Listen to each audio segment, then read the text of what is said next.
જીવંતિકા વ્રત. આ વ્રત શ્રાવણ માસના પહેલા શુક્રવારથી અથવા કોઈ પણ શુક્રવારથી થઈ શકે. વ્રત કરનારે દર શુક્રવારે જીવંતિકા દેવીના નામનો દીવો કરી અને ભક્તિ કરવી. એકટાણું થઈ શકે પરંતુ પીળા વસ્ત્રો પહેરાય નહીં. તો ચાલો સાંભળીએ જીવંતિકા વ્રતની કથા. કે કાશી નગરીમાં એક રાજા રાજ કરે, તેને રાણી પણ શાણી અને સદ્ગુણી મળી હતી. તેથી તે પોતાને ભાગ્યશાળી માનતો હતો. બંને બધી વાતે સુખી, પરંતુ સંતાનનું દુઃખ, તેથી રાત દિવસ તેઓ ચિંતા કરતા હતા. રાણીને એક દાસી હતી, તે સુયાણીનું કામ પણ જાણતી હતી. તેને ભાળ મળી કે ગામમાં એક બ્રાહ્મણી ગર્ભવતી છે, તેને 3 માસ થયા છે. આ જાણ્યા પછી તે રાણી પાસે આવી અને રાણીને ઉદાસ બેઠેલા જોઈને કહેવા લાગી કે રાણી, આજે તમે કેમ ઉદાસ દેખાવ છો? રાણી બોલી કે મારું દુઃખ તો તું જાણે છે, મને બતાવો કે મારું વાંઝ્યા મેણું કેવી રીતે ટળે. દાસીએ પોતાની યુક્તિ જણાવતા કહ્યું કે રાણીબા, આપણા ગામમાં પુરાણીની પત્ની પદ્માને દિવસો રહ્યા છે. હાલમાં તેને 3જો મહિનો ચાલે છે. 6 મહિના બાદ તેને સુવાવડ આવશે, ત્યારે તેનું બાળક ચૂપકીથી લઈને હું તમારી પાસે મૂકી જઈશ. પણ હા, તમારે આજથી એવો ડોળ કરવાનો છે કે તમને દિવસો રહ્યા છે અને 3જો મહિનો ચાલે છે. આમ કરવાથી પારકા સંતાનને પણ તમારા કોડ પૂરા થશે. રાણીને આ વાત ગમી ગઈ. ત્યારથી નગરમાં વાત ફેલાઈ ગઈ કે રાણીને દિવસો રહ્યા છે અને હાલમાં 3જો મહિનો ચાલે છે.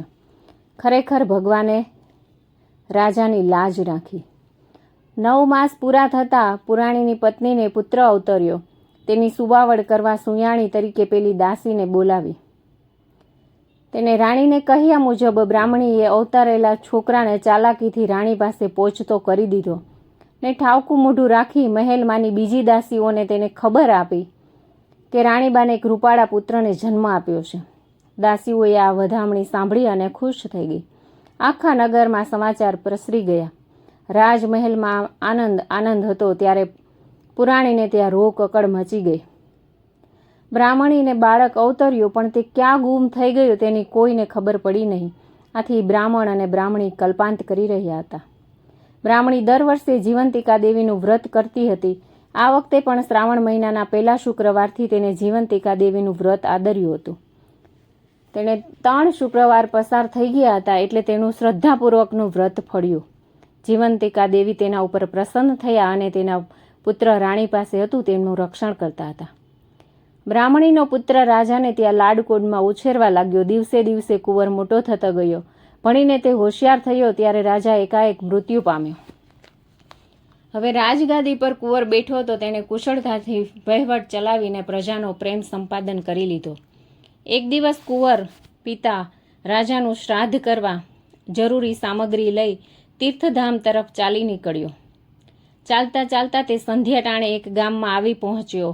ગામમાં એક વણિકની હવેલી હતી. ત્યાં કુંવર આવ્યો અને વણિક શેઠને કહે કે આ હવેલી આપની હોય તો મને રાતવાસો રહેવા દો. વણિકે કુંવરને આવકાર આપ્યો અને જમાડી અને સૂવા માટે મુખ્ય દરવાજા આગળ ખાટલો ઢાળી આપ્યો અને તેના ઉપર ગાદલું પાથરી દીધું. એટલે કુંવર આડે પડખે થયો અને ચાલીને ખૂબ જ થાકી ગયેલો, તેથી તેની આંખો ઘેરાવા લાગી. આ કુંવર જ્યાં જાય ત્યાં તેનું રક્ષણ પેલી જીવંતિકા દેવી કરતા હતા. અહીં કુંવર પણ સૂતો તેવા જ જીવંતિકા દેવી તેના રક્ષણ કાજે તેની સમીપ આવીને ઊભા રહ્યા. થોડી વારે કોઈના રડવાનો અવાજ સાંભળીને કુંવર જાગી ગયો. ઉઠીને દીવાના પ્રકાશમાં જોયું તો ખંડમાં એક ખૂણામાં સૂતેલો વાણિયો રડી રહ્યો હતો. કુંવર તેની પાસે ગયો અને પૂછ્યું કે વણિક શેઠ, તમને શું દુઃખ છે? આમ રાતના કેમ રડવા બેઠા છો? વણિકે કહ્યું કે હે મુસાફર, મારે ત્યાં જેટલા બાળક જન્મે છે તે બધા 7મે દિવસે મરી જાય છે. આ વખતે મારી પત્ની સુવાવડમાં છે. તેને રૂપાળો દીકરો અવતર્યો છે. આજે તેની 6ઠીનો દિવસ છે અને કાલે 7મો દિવસ ઉગતા જ દીકરો મરી જશે. આથી હું રડી રહ્યો છું. રડું નહીં તો શું કરું? કુંવરે કહ્યું કે શેઠ, વિધિના લેખ ઉપર કોઈ મેખ મારી શકતું નથી. અફસોસ ન કરો. બંને વાત કરતા બંધ થઈ ગયા. શેઠ પાછા સૂઈ ગયા અને કુંવર જાગતો પડ્યો રહ્યો. બરાબર મધરાત થઈ હશે ત્યાં વિધાતા દેવીએ હવેલીમાં પ્રવેશ કર્યો. તે જોઈ કુંવરી રક્ષા કરી રહેલા જીવંતિકા દેવીએ પડકાર કર્યો કે વિધાતા, તું છોકરાના 6ઠ્ઠીના લેખ લખવા આવી તે જાણ્યું તો મને બતાવ કે તું શું લેખ લખવાની છે. વિધાતાએ કહ્યું, એ કોઈને કહેવાય નહીં, છતાં તમે જીવંતિકા દેવી છો એટલે તમને કહું છું કે સવાર પડતા જ છોકરો મરી જશે.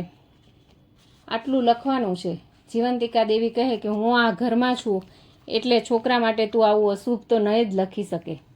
દીર્ઘાયુ લખીને તું તારા રસ્તે પડી જજે. વિધાતા લાચાર બની ગઈ અને તે છોકરા પાસે ગઈ અને તેના છઠ્ઠીના લેખમાં દીર્ઘાયુષ્ય લખીને ચાલી ગઈ. સવારે વાણિયાળે પડખે સૂતેલા છોકરાને જીવતો જોયો ત્યારે તેના હરખનો પાર રહ્યો નહીં. આ જાણીને ઘરમાં બધાને આનંદ થયો. વાણિયાએ માન્યું કે આવનાર જવાન સારા પગલાંનો સદાચારી છે. તેના પગલાં થવાથી ઘરમાં અશુભ થતું અટકી ગયું છે. 2 દિવસ પછી કુંવરે જવાની રજા માગી તો ઘરના બધાને આનંદ થયો. વાણિયાએ માન્યું કે આવનાર જવાન સારા પગલાંનો સદાચારી છે. તેના પગલાં થવાથી ઘરમાં અશુભ થતું અટકી ગયું છે. 2 દિવસ પછી કુંવરે જવાની રજા માગી તો વાણિયો અને વાણિયાળે રહેવાનો ખૂબ જ આગ્રહ કર્યો, પણ કુંવર નીકળી પડ્યો. નીકળતી વખતે કુંવરે વચન આપ્યું તે પોતે પાછો ફરશે ત્યારે 1-2 દિવસ જરૂર રોકાશે. શ્રાદ્ધ ક્રિયા કરીને કુંવર પાછો વણિક શેઠની હવેલીએ આવ્યો અને રાતવાસો રહ્યો. આ વખતે વણિકની જૂની પત્નીને સુવાવડ આવી હતી. તેને પુત્ર અવતર્યો હતો અને આજ છઠ્ઠીનો દિવસ હતો.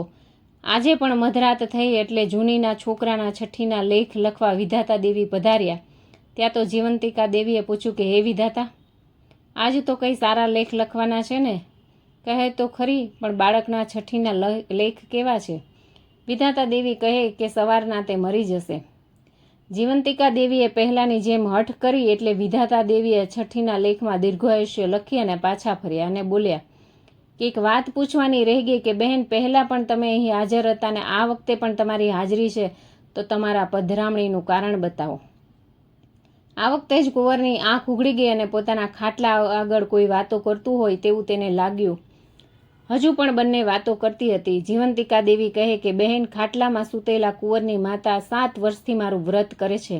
મારા વ્રતનો મહિમા શુક્રવારનો છે એટલે દર શુક્રવારે મારા નામનો દીવો કરી અને મારી ભક્તિ કરે છે. મારા વ્રતના નિયમ મુજબ તે પીળા રંગની કોઈ પણ વસ્તુનો ઉપયોગ કરતી નથી. પીળા રંગનું અનાજ પણ ખાતી નથી. પીળા વસ્ત્રો પહેરતી નથી. આમ શુક્રવારે તે મારું જીવંતિકા વ્રત કરે છે, તેથી હું હંમેશા તેના ઉપર પ્રસન્ન રહું છું. આ કુંવર જ તેનો દીકરો છે એટલે ત્યાં જ્યાં જાય છે ત્યાં હું તેમનું રક્ષણ કરવા હાજર થઈ જાઉં છું. વિધાતા દેવી હર્ષ પામીને ચાલ્યા ગયા. સવારે વાણિયાળે પડખે સૂતેલા છોકરાનો જીવતો જોયો અને વાણિયાએ આ વાતની ખબર પડી એટલે તેણે કુંવર પાસે જઈને કહ્યું કે હે જવાન, ખરેખર તમે મહાન ચમત્કારિક પુરુષ છો. તમારા શુભ પગલાંથી આજે પણ મારા ઘરમાં અશુભ થયું નથી. છોકરો જીવતો રહ્યો છે, માટે થોડા દિવસ મારે ત્યાં રોકાઈ જાઓ. આ બધો જીવંતિકા દેવીનો પ્રતાપ છે, કહી કુંવર વણિક શેઠની રજા લઈ અને ચાલી નીકળ્યો. કેટલાય દિવસો બાદ પોતાના રાજ્યમાં મહેલે આવી પહોંચ્યો ને રાણીને જોતા જ નમન કરીને પૂછ્યું કે માતાજી, હાલમાં આપ કોઈ વ્રત કરો છો? રાણી કહે કે બેટા, અગાઉ મેં કોઈ વ્રત કર્યું નથી અને અત્યારે પણ નથી કરતી. કુંવર સમજી ગયો કે આ મારી સગી જનેતા નથી. મારી માતા તો જીવંતિકા વ્રત કરે છે, માટે તેને મારે ગમે ત્યાંથી શોધી કાઢવી પડશે. એવામાં પવિત્ર શ્રાવણ માસ બેઠો અને તેનો પ્રથમ શુક્રવાર આવ્યો એટલે કુંવરે સવારના નગરમાં ઢંઢેરો પીટાવ્યો કે આજે મહેલ આગળ જમણવાર છે, માટે દરેક સ્ત્રીએ ખાસ પીળા વસ્ત્રો પહેરીને સાંજે જમવા આવું. સાંજ થતાં પહેલાં નગરની નારીઓ પીળા વસ્ત્રો પહેરીને મહેલ આગળ જમવા થઈ ગઈ. તો પણ કુંવરે પ્રધાનજી મારફત નગરમાં તપાસ કરાવડાવી કે કોઈ સ્ત્રી જમવાની બાકી તો નથી રહી જતી ને. તપાસમાં પ્રધાનજીએ એક બ્રાહ્મણીને એવું કહ્યું કે હું જીવંતિકા વ્રત કરું છું, તેથી શુક્રવારે હું પીળા વસ્ત્રો પહેરતી નથી, માટે મારાથી જમવા આવી શકાશે નહીં. કુંવરે બ્રાહ્મણીને પહેરવા ગુલાબી વસ્ત્રો મોકલાવ્યા એટલે તે સાડી પહેરીને બ્રાહ્મણી જમવા આવી. ત્યાં કુંવર હાજર જ હતો. મા દીકરા એકબીજાને જોયા જ સાથે જ બ્રાહ્મણીએ દીકરા પ્રતિ હેત ઉભરાયું અને બ્રાહ્મણીને ધાવણ ચડ્યું અને દૂધની સેર છૂટીને પાટ પર બેઠેલા કુંવરના મુખમાં પડી ગઈ. આ આશ્ચર્યજનક બનાવ જોઈને સૌ સ્તબ્ધ બની ગયા. ત્યાં કુંવરે ખુલાસો કર્યો કે આ મારી જનેતા છે અને મને ઘણા વર્ષે જોતા તેને વાલ ઉભરાયું છે. આ સાંભળી બ્રાહ્મણી બોલી કે બેટા, તારી માતા તો રાણી છે, છતાં તું કેમ એમને માતા કહે છે?